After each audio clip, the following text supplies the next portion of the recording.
હતો તેના કરતાં ઓછો ભાવ ચૂકવાયો છે।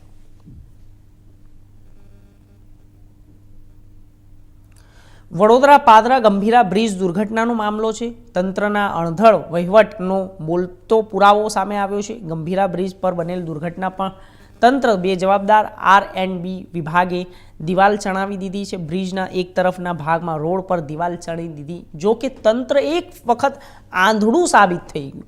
દિવાલ તો બનાવી દીધી, અંદરની બચાવ કામગીરીમાં ઊભેલા વાહનો બહાર કાઢવાના જ ભૂલી ગયા।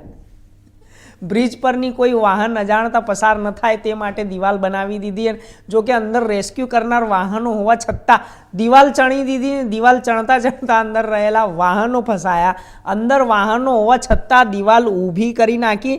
નકરોડ તંત્રના તોડવાની ફરજ પડશે અને તંત્રની કામગીરી સામે સવાલો ઊભા કર્યા છે। ખર્ચો કર્યો છે। ગંભીરા નવો બ્રિજ બનાવવા માટે સરકારે 212 કરોડનો ખર્ચો કરવા જઈ રહી છે। તે જતાં પહેલાં સરકારના જ મહિન્દા બ્રિજની આગળ દિવાલ બનાવીને બુદ્ધિનું પ્રદર્શન કર્યું છે।